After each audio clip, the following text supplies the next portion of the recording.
This is an account of some events that happened to me 2 years ago in New Orleans. I haven't spoken about this to anyone.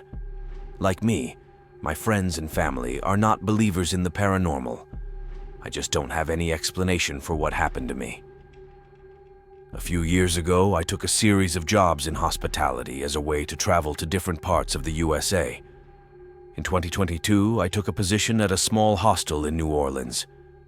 The hostel is a beautiful Victorian house just on the edge of the French Quarter, and I was really excited about using it as my base to explore the city and the state of Louisiana.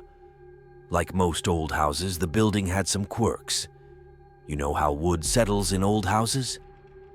Sometimes it would sound like there were footsteps upstairs. Guests in room 3 would always come down to reception to check if there was a problem with the air conditioning. That room was always cold. I remember the Yale lock on the front door would start whirring for no reason, despite changing the batteries and the lock itself. It was a few weeks into my stay there that things began to get strange. It started with the candlestick. It was autumn, and since the peak season was now done, we decided to deep clean the house, including the top floor, which is not open to guests.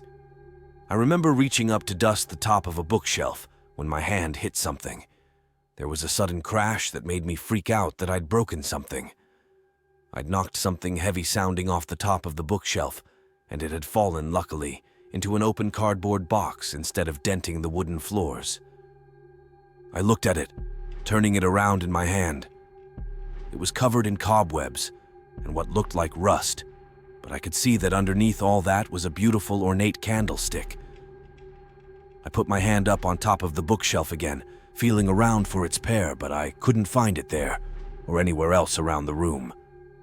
I'm pretty sure I went to look for the other staff right then, wanting to show them this beautiful candlestick and to ask if they'd seen the other one.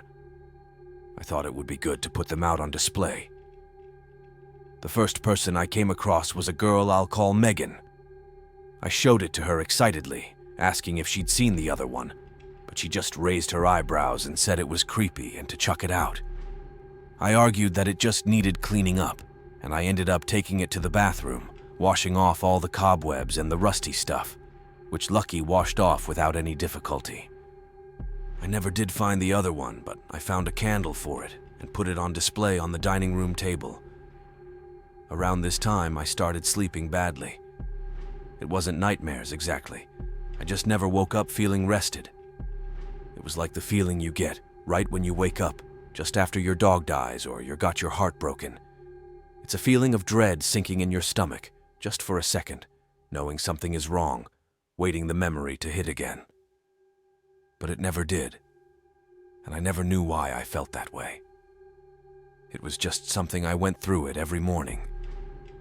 I don't remember now if it was the next morning or a few days later, but I went to put out the breakfast, and the candlestick wasn't on the table anymore. I didn't think anything of it. People get drunk on Bourbon Street, come back late and do weird things. I found it under the table and put it back where it was. The next day, though, it had moved again, and this time I found it on the other side of the room. And strangely, the rusty substance was there again, creeping slowly back up the base of the candlestick. A few days later, it had moved again, and I had to spend a good amount of time searching for it. I was already in a bad mood that morning because of something that had happened the night before. I'd wanted to go and see a friend's jazz band that evening and asked if someone would switch shifts with me. I'd switched shifts as a favor to them more times than I could count. Most people like to go out in the evening in New Orleans to enjoy the nightlife, but I was studying on the side, enjoyed the quieter nighttime shifts where I could sometimes read a little and would often stay at the desk after the end of the shift to study in the peace and quiet. But I didn't understand why it was that the one time I asked to go out in the evening, everyone avoided my eyes and just shuffled awkwardly. Why were they so selfish when I asked them to switch with me? After what happened to me later, I have an idea why they didn't want to be alone there after dark. Anyway, on this morning, I was looking for the candlestick. I didn't blame partygoers anymore and had a good idea who kept moving it. A few nights ago, I'd come up from the evening shift to the kitchen. It was dark, all the lights off, and I'd come into the dining room. I'd glimpsed Megan standing there looking at it. Even though I only saw her from behind, I knew it was her. She was the only girl here with long dark hair, and she'd said the candlestick was creepy the very first time she'd seen it. I found it again, this time shoved in the bottom of the storage closet, and when I saw Megan, I confronted her, telling her to stop moving the candlestick. She said she didn't. I was holding it in my hand and felt this consuming rage flow through me, honestly, a kind of anger way out of proportion to what was happening. It was just for a second, and I came to my senses. She was looking at me with wide eyes. I put the candlestick back on the table. After that, I kept seeing the candlestick in the dining room, and I felt little embarrassed about almost losing my temper with Megan. I didn't know why she lied about moving it, but I pride myself on being professional, and I didn't feel good about what had happened. I felt guilty every time I looked at it. One day, while cleaning, I randomly moved it into room 4, where I wouldn't walk past it several times a day. I didn't plan on keeping it there, but that room wasn't going to be occupied for a few days. A little while after this, something else happened. One night, I'd finished the evening shift and began studying at the front desk. It was just after 1 a.m. when I heard footsteps in the corridor behind me. I recognized the woman who came into the lobby. She was staying upstairs in one of the dormitories. Due to a missed flight, a party of 4 people who were due to stay in that dormitory had not arrived. They had phoned earlier, telling me they had decided to stay in Fort Lauderdale another week and wanted to reschedule their whole stay. So, this lady was staying alone in what I think was a 5-bed dormitory. When I saw her, her hair was messed up and she looked really tired, so I was immediately concerned. I think I asked her if everything was all right, and she asked me if I could check on the person in the room next to hers because it seemed like they had been crying for hours. She hadn't been able to sleep because of the noise and was pretty worried that the person in there was not doing okay. So I followed her upstairs to knock on the door where she'd heard the crying, taking the keys with me in case I needed to let myself into the room. Next to hers was one of the dormitories. It had 8 or so beds, but tonight there were only a couple of girls staying there. I stopped outside and raised my hand to knock on the door when she stopped me. She said the crying had been coming from the room opposite her, room 4. Now I had assumed she meant the dormitory, because that room was occupied. Room 4 was not. I told her this, but she seemed certain that the crying had been coming from that room. Right then, there was nothing other than silence and the creaking of an old house. I tried to reassure her that the noise she heard was probably one of the hostel's cats or another animal. I'd heard that there's a kind of swamp rat in Louisiana that can sound like a baby crying, and I've heard foxes in the woods before that sound like a woman being murdered. I'm no stranger to the unsettling sounds wild animals can make. But to put her mind at ease, I decided to check room 4. I opened the door and switched on the light. No one was there. I gave her my reassurances and she went back to her room. Something else had caught my eye, though. The lampshade on the far side of the bed was torn, and something was on the pillow. I walked around the bed and saw what had happened. On the pillow were some small shards of broken glass, and on the floor was the candlestick. It was as if it had been thrown across the room at the lamp, torn through the fabric of the lampshade, and smashed the light bulb. Something I probably should have mentioned. Megan had returned to her home county before I took the candlestick in this room. I had a bad feeling right then that it had never been her moving it. I didn't see much of that woman over the next couple of days, up until one morning I was working reception. I heard the sound of suitcase wheels and quick footsteps coming down the tile corridor. It was her, the woman who had heard the crying, saying she wanted to check out. She still had 3 nights left on the reservation, so I asked lightly if there had been a change of plan. She just shook her head, and when I looked at her face, she looked pale, with dark circles under her eyes as if she hadn't slept. I tried asking if there was a problem with the room or anything we could do to help her enjoy her stay, but she shoved the keys at me and was gone. Once she left, I went up to her room. I wondered what had made her act so weird. I checked all over the room, but I never found out. A few days later, room 4 was booked, and I meant to take the candlestick back to the dining room. Instead, I put it in the cleaning caddy, forgot about it, and it made its way downstairs with me. Rather than take it back upstairs, I decided to take it to my room and return it to its spot tomorrow. Something happened that night almost made me leave the hostel. Even writing about it now makes me feel uncomfortable. I woke up that night to the sounds of someone moving around in my room. I was still half asleep and thought I was dreaming, but in a way I can't describe, I knew somehow that those noises weren't coming from inside my mind. They were coming from somewhere in the room. I heard footsteps, rustling, and then finally the feeling of someone or something sitting down on the bed. I remember the weight of it, the way it depressed the mattress. And somehow, I just knew that whatever it was wasn't human. I kept as still as I could, but my heart was beating so hard I was sure that whatever it was would hear it. It seemed to sit there for a long time while I lay there, too afraid to move, my every nerve attuned to it.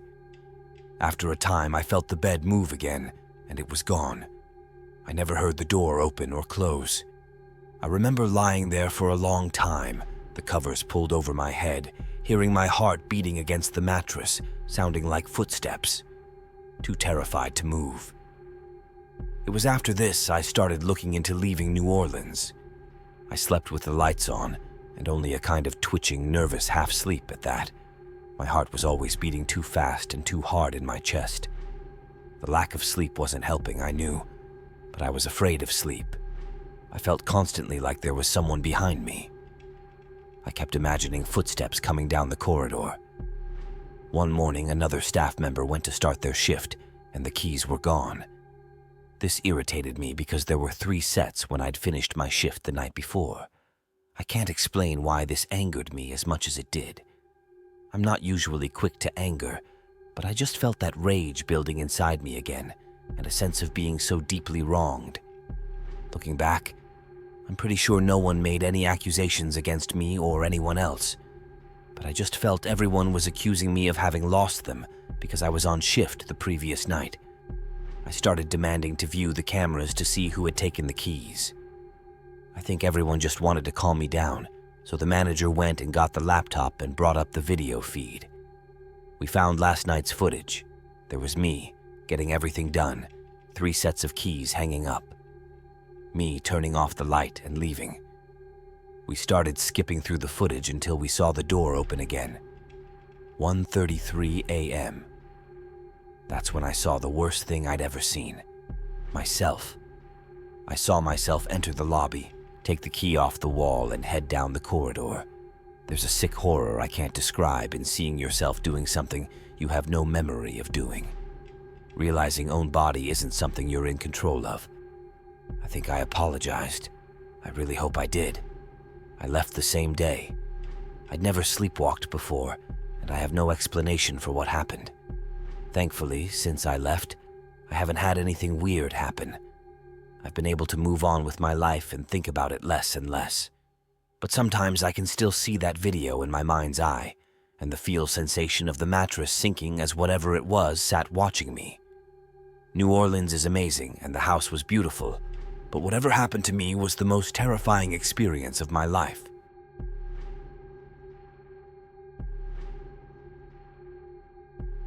A road trip to my family for a small reunion because the family was starting to break apart again. I was far away from all of them, so it was obviously going to be a long ride. After about a day of driving and pulling into gas stations, I needed sleep. Obviously, you shouldn't drive when you're tired.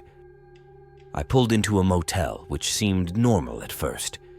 There wasn't much people there, only a few workers and a couple. Despite all the shit that has happened in my past, motels weren't that scary, and I knew everything that happened at them was only in horror movies, not real life. But I still felt slightly on edge. I went to the front desk, got my room, and brought my bags. I'd only have to stay here for a night. The room was cozy and had a nice lighting, the type that comforts you. I got to sleep fine, but At 2 a.m., I woke up. A weird feeling washed over me, and I now felt very uncomfortable. I figured getting up and getting a drink or something could make me calm down a little. There was a coffee tea machine in my room and a cup, so I went and made myself warm tea. I wasn't a fan of coffee. I drank the tea and then I attempted to go back to sleep. Probably 5 minutes after I closed my eyes, the phone that you use to call front desk went off. I knew best not to answer, but I was too scared and wanted to know why I was being called. I picked up the phone and just heard a faint buzz, like the sound you'd hear when the signal of a TV is cutting out, and it makes that glitching noise. I ran to the reception area, opened the door, and realized nobody was there. Not the receptionist or any of the workers. Again, just a faint buzz and a radio going off in the back room of the reception. Not like a walkie-talkie, it was the type of radios that play music. Keep in mind, this wasn't in the 90s or before, this was recently. It was classical music playing on the radio. I mean, in a way, this wasn't really that weird. Maybe I got a prank call and the receptionist is actually just sleeping or something, and all the workers are too. Kinda comforted me a little more. I turned around and a man was there. The man was tall, above 6 foot definitely. "What do you need?" The man said. I told him about the call. He said it was a regular occurrence and that it only happens to people that deserve it. Deserve what? I didn't ask. I didn't want to drag the conversation on for any longer than how long it currently was. I walked back to my room. During the rest of the night, the phone kept going off. It didn't stop at all. I got up again and went outside when I noticed the man standing outside my window, but with his back turned towards it. "What are you doing?" I asked him. He told me he just wanted some air. I went and got a drink from the vending machines. I walked back and realized the man was gone, but my door was wide open. I went back in and got into bed, closing and locking my door. Yes, I did just ignore my door being wide open. I was too tired and just couldn't be bothered with anything else. I woke up again after sleeping for probably about an hour to the sound of my doors knocking. Not just my front door, but my bathroom door as well. My door oddly wasn't locked, but I fucking ran at that door hoping that if someone was out there, I'd knock them over and that I'd have time to get to the front desk. I got to the front desk, and this time the receptionist was there. I told him about everything that just happened, and he told me I sounded crazy. I told him about the call, and he told me that it never happens, and that whoever told me that does not work there. I went back to the room with the receptionist, and the man wasn't there. In fact, there was no sign of him at all. But I know it was real, I know it happened. I never seen that man ever again.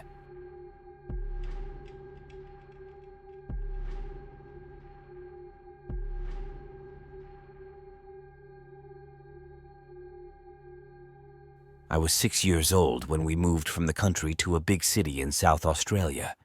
As a 6-year-old, I was already used to moving and never really felt like any place was home. You see, we had been moving from place to place in attempts to flee from my biological father, who, let's just say, was not a good person. All I knew about it at the time was that he was a bad man and that I needed to protect my mum, but she did all the protecting, of course. However, this time it would be different. This was the first time I would live in a house that we could call ours, and a house we could stay for a long time due to the fact that the reason for our moving was now coming to an end. This was a government-provided house that had only ever had one other renter and was fairly new, with a large backyard and plenty of space for a young boy to play without driving my mum crazy. I'll share the layout of the house as it may help visualizing future events. The house was laid out as an upside-down L shape, with the entry door at the bottom, leading into a large living room which continued into a large kitchen. From the kitchen, you would go into an upside-down L-shaped hallway. The left of the hallway was the bathroom and laundry with the toilet at the corner of the L. To the right, the hallway continued down to 3 rooms, 2 small on the left and 1 master bedroom at the very end of the hallway. So if you stood at the entry of the hallway, you would have no visual of the hallway leading to the rooms, only the doors leading to the bathroom, laundry, and toilet. Now the right side of the house was all windows that followed the L shape all around. The windows looked out into our fenced-off courtyard that wrapped around the house to a massive backyard. The first day we moved in, I was so excited. I got to pick which room I wanted. I chose the one closest to the bathroom, and we also went bed shopping. I believe it was my first bed I had, apart from a baby cot. I chose a bunk bed that had only the top bunk with shelves at the bottom. I loved it. My mom made sure to wrap the railings with Duna covers, so I had no chance of falling off in the middle of the night, which I thought was silly, as I was obviously a big boy and wouldn't be so silly as to fall. I came to really appreciate that barrier in the coming days and years, however. First night, I slept like a baby. No issues and no unusual things happened. I was so happy I had my own room and my own bed that I just felt content. The second night is when the first incident occurred. Before I continue, a bit of backstory that I was very much unaware of at the time, however my mum was. Just 2 weeks prior to us moving in, there was a death on the property. A man in his mid-30s was stabbed and killed in the hallway right on the corner as it turns into the bedroom hallway. As it was told to me many years later, this man was an abusive boyfriend of a single mother. During his last session of yelling and hitting the mother, her son, who was 8 years old, heard his mother's cries of pain as she was beaten and decided he had to protect her. So he grabbed a knife from the kitchen and walked into the hallway and pushed it into the boyfriend's back. He seemed to have hit something pretty vital as the boyfriend was declared dead when the paramedics arrived. Given the trauma, the government moved them out of the house to somewhere with more support and proceeded to clean up the mess for the next person in need. Now back to the second night. I awoke suddenly, not knowing why, but figured my mom had just been checking on me as I felt someone was at the entry of the room. I pulled myself up with the railings and popped my head over to look down into my room. What I saw would change me forever and form a memory I would never forget. I'm currently in my mid-30s, and I still can see it in my mind as if it were only yesterday. There, entering my room, was a man, but it also wasn't. I say that because I could see right through him. I felt my body go cold and clammy. I was terrified, but also not believing what I was seeing. I quickly sunk back into my bed and hid behind the Duna cover barrier my mom had made me. I began pinching myself to wake up, scratching and punching, but I was still here. I had to have been mistaken. I was definitely awake, but I must have missaw. I pulled myself up with the railing one more time and slowly peeked my head over. He was still there, but he was looking up this time. He was looking at me. That moment felt like an eternity. I took in everything about this man, his clothes, his hair, his movements. It was insane. I was going insane. He wore a puffy Letterman jacket that I had only ever seen on old TV shows like Happy Days, jeans, and sneakers, which had a logo I could not make out. His hair was short but wavy as if was picking up a breeze. His face was not old but not young, younger than my mum, I thought. What made me know he was not a real man was something I've not seen in any ghost video, movie, or publication to this day. He was 100% transparent, but every crease, every detail, every feature was outlined and highlighted in a luminous green. It's hard to explain, but maybe try to think of the stencil of a person. Only the lines are visible, but all in between is transparent. The detail was so vivid, I could see the pupils of his eyes staring back at me, yet I could also see right through them. Once I was no longer frozen in fear, I quickly sunk back down and hid again. I started punching and pinching myself more and more as I started to cry. This went on for what felt like 20 minutes. Once I had stopped crying, I once again lifted myself up and peeked over the railing. It did not last long as I could see plain as day. He was still there. This time deeper into my room and looking around the back corner for some reason. This was the final time I looked. I ended up pinching and punching and crying myself to sleep. The following morning when I went out for breakfast, I told my mom everything. If she was spooked, she did not show it at all. She told me not to worry and that it was just a reflection through the windows from the road. And of course, my 6-year-old brain somehow believed this.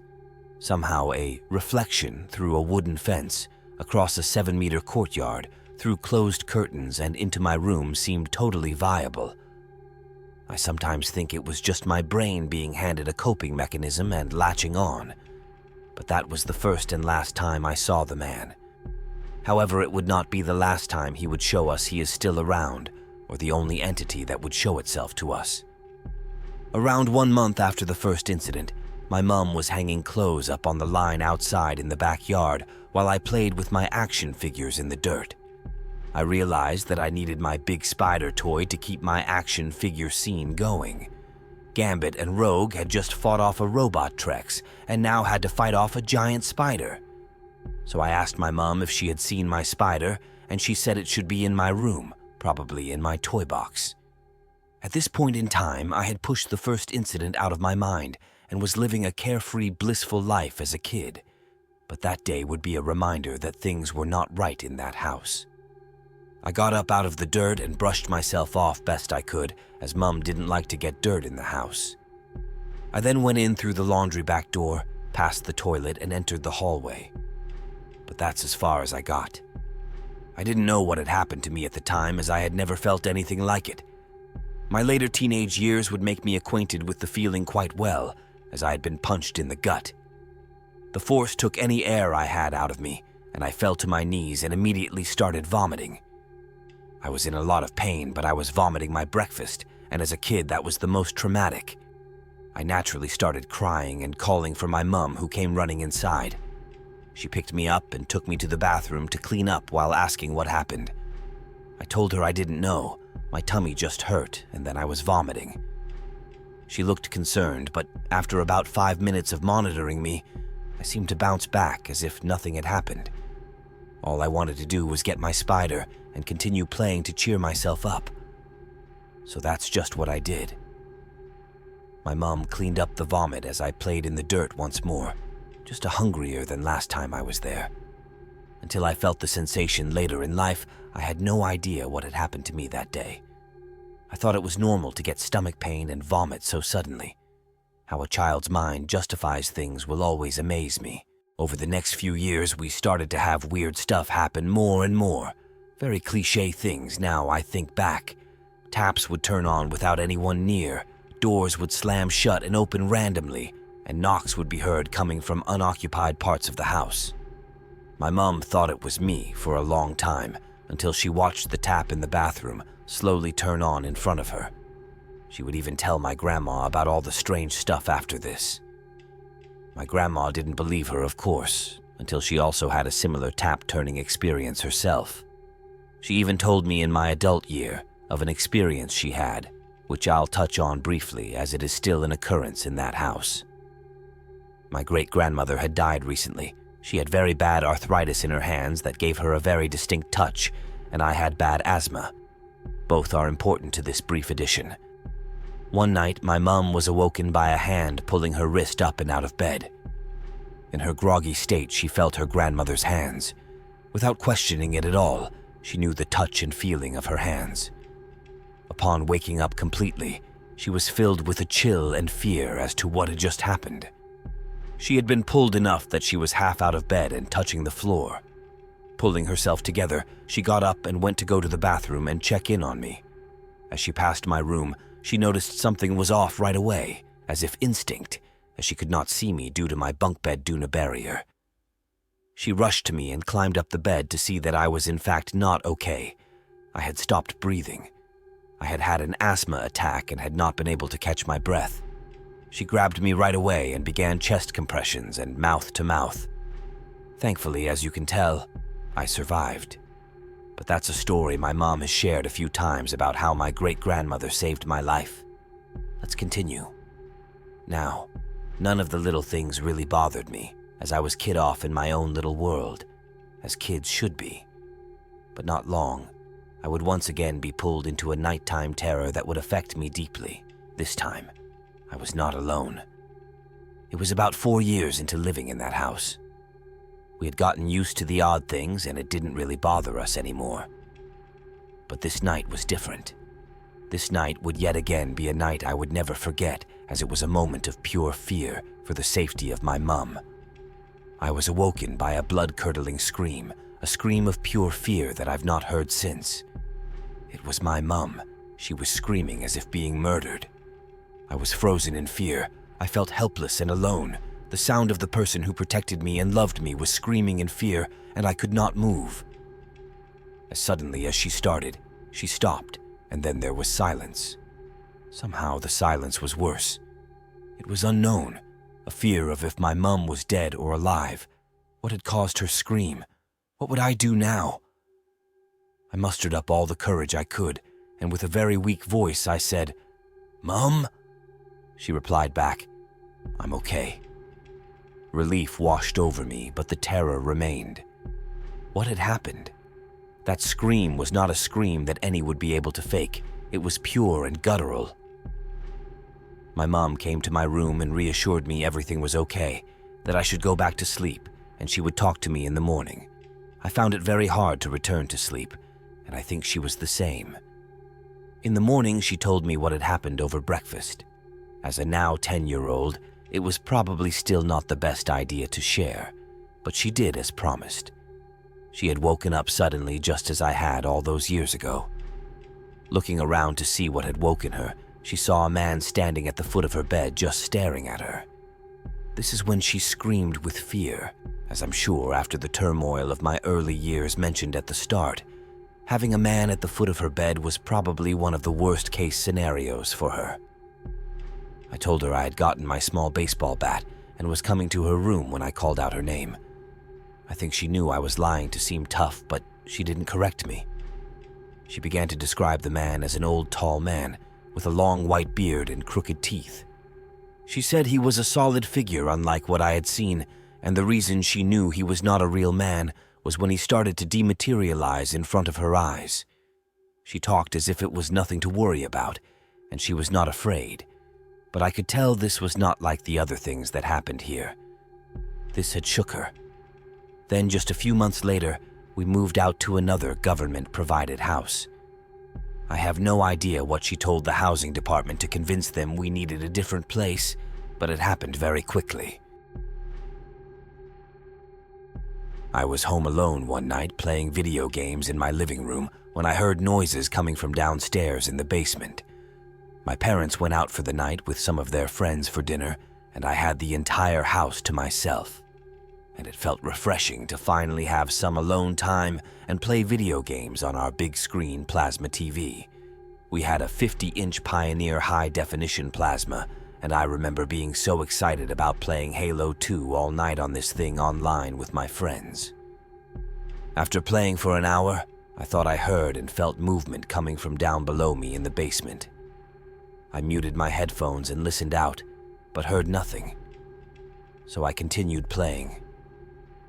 2 hours went by when I heard and felt the same movement below me again, so I muted my headset once more and listened a little closer. This time it was louder and it felt like something actually hit the basement ceiling below me. I told my friends to hang on a second, then I walked to the entrance door leading to the basement. There's also a side door entrance that leads to the basement from outside of my house, which is about 7 steps down from the hallway entrance door that leads to the basement, and it was open. Not much, but enough to seem as if someone let themselves in and didn't shut it all the way. I slowly walked down the steps and shut the side door and locked it. I was seriously freaked out and scared. I mean, there was no one home except me, and I lived in a good neighborhood. Nothing bad ever happened around here. Curiosity got the better of me, so I figured I'd check out the basement. I flicked the lights on and everything seemed fine just as it should be. But we have a storage room tucked away at the end of the basement hall, and I couldn't resist making sure everything was in order in there too. I literally tiptoed towards the storage room and I could feel my heart racing. I grabbed my trusty old aluminum baseball bat I had stashed beside our mountain bikes and gripped onto that thing ready to swing for the bleachers if anyone came charging out of that storage room. As I moved closer to the storage room door, I could feel my hands beginning to get clammy. and what felt like an hour was only a few minutes when I stopped and just stared at the door. The fear and sheer anxiety was holding me back from opening that door, but I had to find out what made those noises. I reached for the doorknob and turned it and pushed the door open with my bat. And as soon the door was halfway open, someone kicked the door shut and growled at me like an animal. I fell on my ass but got right back up and never ran so fast in my life. I ran and tripped up the basement steps, but made it back safely into my house, locked the door, and told my friends I had an intruder in the basement and that I had to call the cops. I dropped my headset and I could hear my friends' voices saying, "What the fucking holy shit, are you serious?" as I ran to grab my cell phone to dial 911. While I'm on the phone with the 911 operator, I could hear pounding on the basement ceiling coming from down below me. I shouted to the 911 operator that someone broke into my house and was in my basement storage room. The operator was asking me question after question, but I was so frightened I couldn't answer any of them and just kept telling her to please send help because there's someone in my basement. "Someone broke into my house, please help." She told me to calm down and find a place to hide and told me help was on the way. So I hid in my bedroom closet. My breath was bouncing off of the telephone and hitting me back in the face from how fast I was breathing. The operator asked me for my name again, and now I told her. She asked me my age, where my parents were, and I told her. She asked if anyone else was in the house besides me, and I said, "No, it's just me." She asked me if there was any way she could get in touch with my parents, so I gave her both of their cell numbers. She told me not to hang up and to stay on the phone with her no matter what. She told me I was doing fine and that everything would be fine, that there were 2 police units heading to my house and they would be there any second. And then the pounding on the basement ceiling started up again. And this time, the pounding was so loud, it sounded like a demolition team was rearranging my entire basement. The operator asked me what was going on and if I was okay. She asked me, "What was that noise?" And I told her whoever is downstairs is banging on the basement ceiling and won't stop. She told me to hold tight and that the police had arrived and were outside in front of my house. She asked me if there was any way the police could enter my house without breaking down any doors. I told her I didn't want to leave the closet. I told her I was very scared and that I didn't want to go anywhere. She told me not to worry as the banging from the basement was somehow now coming from underneath my bedroom closet. I shouted, "Please help me! The banging is underneath me!" And then I heard my side door getting kicked in from the police. I ran out of my closet and ran to the back door and heard the police yelling out commands as they walked down the basement steps. The banging kept increasing as they shouted, "Make yourself known!" The operator told me to stay put, so that's what Elle did as the police continued giving out commands without getting any answers from anyone. I heard a door getting kicked in, assuming it was the storage room door, but then I heard them say to each other, "There's no one here. It's all clear." The cops searched the entire house and found no one. It couldn't be possible. I kept telling them that there had to have been someone here, that someone had to have been in my basement. I told them that the side door was slightly open, like someone came in and forgot to shut it, but that we always kept that side door locked. That I opened the storage room door and someone kicked the door shut and then growled at me. That there was banging on the basement ceiling. They tried using the excuse of me being a kid with an over-amplified imagination. So what the fuck was all that banging that I heard? The cops heard it. The operator heard it.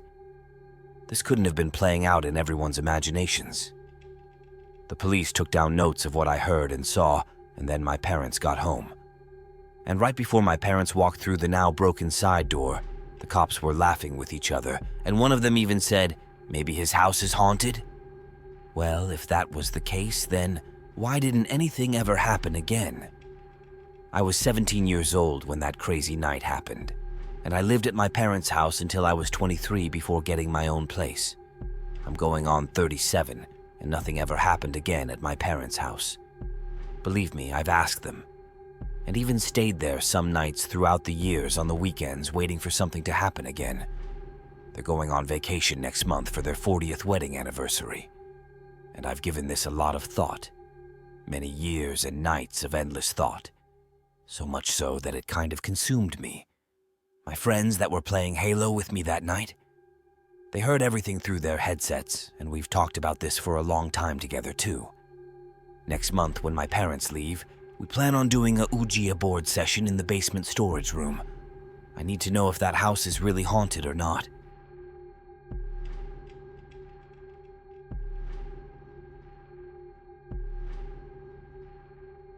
For some context, we, my family and I, moved into our current house and the house that this story takes place in when I was like 3 years old. It is a 2-story building, completed sometime in the early 2000s.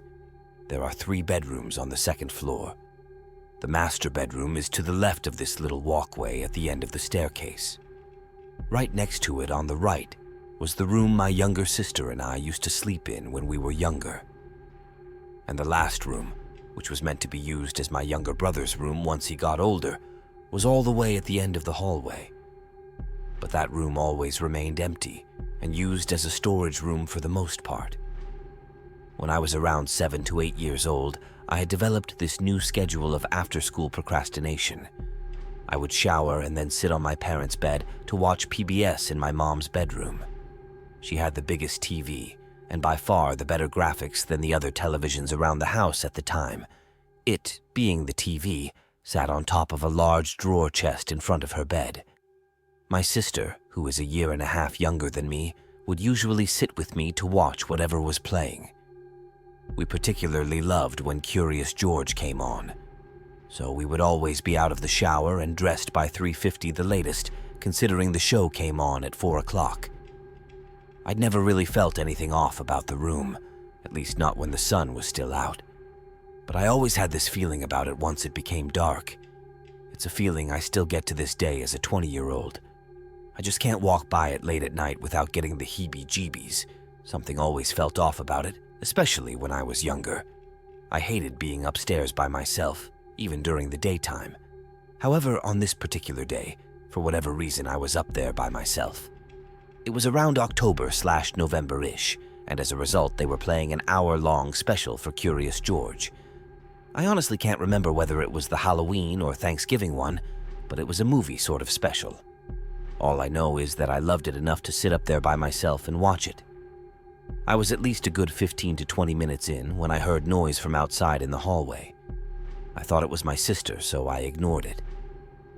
At some point, my sister came in and proceeded to stand right in front of the TV. My sister had this annoying habit of standing in front of any big screen and blocking the view for everyone. And while she wasn't really blocking my view, I knew my mom hated it when she just stood there. She said it was rude or something along those lines. Although, in that particular moment, I didn't care. There had been this scene that was particularly funny that my sister had missed a part of, only getting to watch the other half. I began to tell her what had happened before, proceeding to laugh, expecting her to laugh too. But I didn't get a response, which annoyed me a bit, so I proceeded to say the same thing again. Yet I still didn't get a response from her. She stood still, glancing at the TV and away from me. Because I was on my mom's bed and the TV was right in front of me, all I could see was her back. The third time I got no response, I grew irritated, yelling her name and telling her to stop ignoring me, to look at me. That's when she turned around, except it wasn't my sister. I mean, it looked like her, wearing the same clothes she'd been wearing earlier, same everything, but her eyes were off. All I remember was how unsettling the eyes were, being all pitch black, not to mention the emotionless expression aimed at me. We both stared at each other for a while before it turned around and proceeded to walk out of the room. I was still a bit weary, but then I got really angry because I was just blatantly ignored. So I got up and also walked out of the room. I yelled for my mom, tattling that my sister had just ignored me and left me talking to her like an idiot. My mom's voice was confused as she yelled back that that couldn't be possible. My sister had been downstairs with her the whole time. I asked if maybe she had gone upstairs at some point and she just hadn't realized, but she said no. And even if she had, she would have heard the squeaking of the floorboards that are right by her room. I was baffled, but thought I had maybe been seeing things. Yet, After that, I didn't feel comfortable being in that room by myself anymore, and instead decided to stay downstairs with my mom for a while. I have experienced other weird things that just can't be explained, but I often think about this one instance and wonder what it was that I talked to that day. If anyone has any idea or guesses as to what I could have been talking to, please let me know.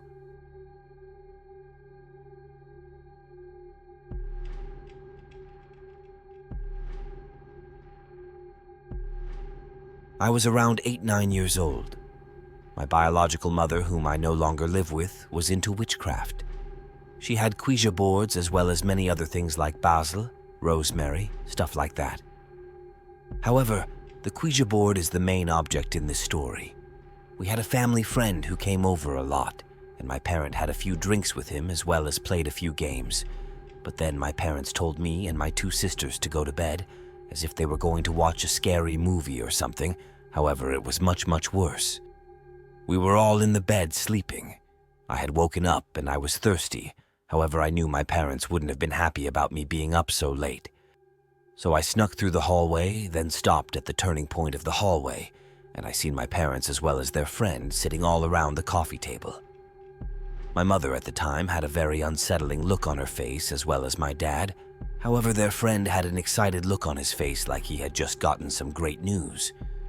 I never realized what they were doing until I got older and realized they were playing with the Ouija board, since I hadn't known anything about the paranormal at that time because I was too young. I never realized why I had been seeing the things I had, but now I do. After that experience, I had started seeing a very tall, very dark, no coloration other than black shadow coming to me at night, now that I think about probably around the same time as that night, every night. As I got older, I've stopped seeing it, but not other things. I am now quite a few years older and haven't had an experience with the Shadow Man again. However, my mind is way more open, and I see and feel things that I don't think everyone sees and feels. A newer story is me and my dad, as well as my sisters and my new mom, have moved into a 4-bedroom trailer. At first, I was still pretty young, but old enough to know about the paranormal.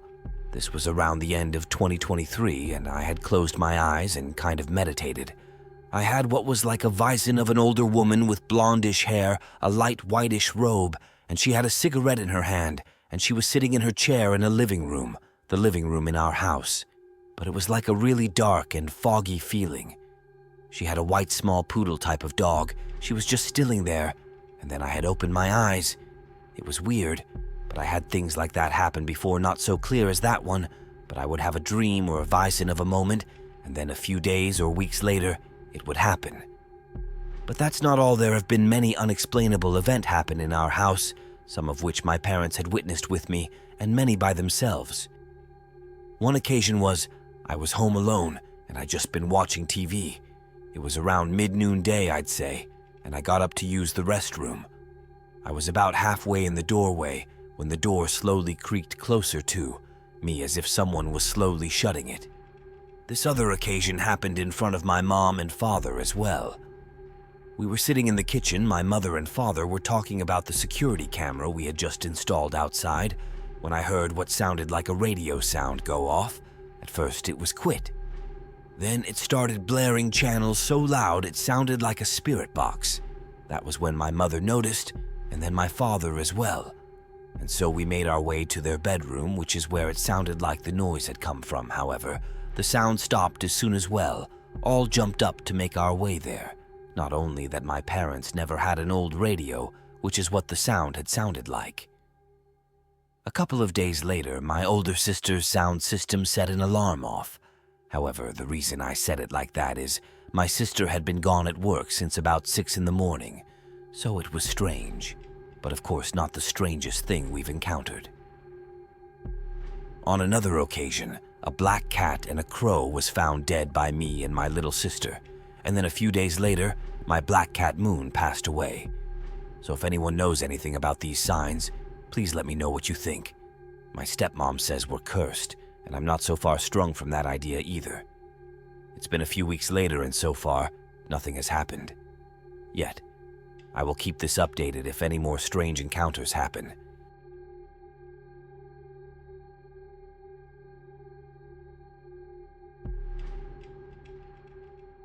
His is a government-operated hospital in Chandigarh, India. I have been to this hospital several times in the day and night and have experienced similar instances over and over again. I am sharing my first experience. It took place in November 2019. I was working with the MNC in Chandigarh, and they decided to shift me to Delhi in April 2019. I would often visit home, once in 2-3 months, to visit my parents in Chandigarh. Towards October end and November first week, there is a great deal of pollution in Delhi, National Capital Region. I had lived in Chandigarh for the most part of my life and have always had access to fresh air and clean water. It was my first experience of Delhi pollution. While most people would do just fine with the N95 mask on, I couldn't eat, sleep, stay awake, or do anything at all. Anyways, long story short, I was told the pollution would last a month. Big lie. And so I took a month off and came to Chandigarh. Took me 3 days to recover, and I was fine. Coincidentally, my father developed a medical condition, and he had to be admitted to GMCH 32, hospital name, for a hernia surgery, and as I was home on leave, I decided to take care of my father at the hospital for night duty. The surgery went well, and post the surgery, my father was in observation at the trauma ward. Patients in adjacent beds were being treated for accidental injuries or very severe injuries or treatments. It was difficult just being there and witnessing the pain all around. First few days, I would pass out in sleep around midnight and then wake up the next morning and continue with normal hospital support chores. 4-5 days passed and I had gotten into the cycle of night shift, sleep during the day and be active at night. On the 6th night that I was in hospital, wide awake, I stepped out of the ward and saw 2 male nurses on duty at their respective desk, and so I went further to take a walk. It was all normal until sometime after 1:30 a.m. and around 2 a.m., suddenly all the doors started banging hard, and it was a panic situation. I thought the hospital was on fire or some other emergency. I rushed towards the ward where my father was at. No smoke, no signs of any panic, and yet the doors continued to bang. I called a nurse sitting nearby. He was scrolling through his phone and no response from him. As the doors continued to bang, I went close to one of the doors and saw that it was bolted and locked from outside. The lock was jumping as the door was being banged from the inside. I was scared, AF, and there was a room, private room near the ward, that had its door open. I could hear the fan running on full speed. The curtains in that room were flying and indicated the fan was indeed at full speed. It was November. It gets very cold in Chandigarh during this time, and I could hear someone in that room calling for help, saying my name. That was when I was completely scared and approached the nurse in person and told him that as I went to that side, I could hear voices calling for help. He answered with a straight face, "All this will continue until 3:30 a.m. and fade away by 4 a.m. He turned away and left, while I replied, "I don't understand." As he had mentioned, the banging continued until 3:45 a.m. and the door suddenly stopped banging, and that was it. I was shook with this experience, and so I waited until the morning when staff would come to the hospital and open the doors that were banging all night. I was curious to see what's in there. It was morning, and it was time for me to go home and sleep. However, I stayed back a few hours as I could not sleep without knowing what's behind that door. Finally, around 9 a.m., that door opened. It was patient's kitchen, there was no one inside, and it was a small room with a wash basin in it, meal plates and big utensils that are used to serve food in hospitals. Nothing else in that room. The next night I was there again, 1:30 a.m. again, doors started banging again. And this time, there was a new patient in the ward that I was in. He was a UP native. He was recovering from a physical trauma surgery and kept insisting his family members, who accompanied him, to light him a cigarette. His family kept insisting that it's a hospital ward. The nurses warned them of stringent action if the family members did so at any time, and this went on for a while. Until it was late night, the family members gave in and lit him a cigarette inside his quilt, so the doctors would not find out. He smoked half a cigarette. Smoke escaped from the quilt. The nurses rushed to the ward, and as they lifted the quilt, the patient was dead. So they replaced the quilt with a white cloth, and kept the body at the ward until next morning. Doors continued to bang that night, however. I was scared to step out of the ward as I could not understand how these things work. Also, with the cigarette patient, there was so much drama in the ward that could barely focus on anything else. Next few nights I stayed at the ward, and during peak paranormal activity hours, 1:30 a.m. to 3:30 a.m., I knew there were things around me that I could not see, but feel, and while respecting those beings, I would take walks around the hospital at night and ask around nurses if they find it normal. One of them responded, "That it is what it is. We cannot control it. We are here to serve patients, and so we will just focus on that." It didn't help me understand what was happening around. However, it helped me accept it that these things do exist, and we must be mindful and respectful of their existence. I remember coming across a room with a glass door, a semi-transparent curtain at the door. I could see inside a light bulb was turned on, fan running at high speed, curtain flying with it. There was no one in that room, and the door was banging non-stop. In that moment, I accepted that for as many days I am here on night duty, let's just go easy with this. There must be many spirits who may have passed away at this hospital, and learning from the nurse's response, let's just focus on what we're here to do. Looking forward to your comments on this experience, I visited the same hospital 2 years later, and the night experiences were the same. However, I was spiritually mature at this time and didn't give it much attention.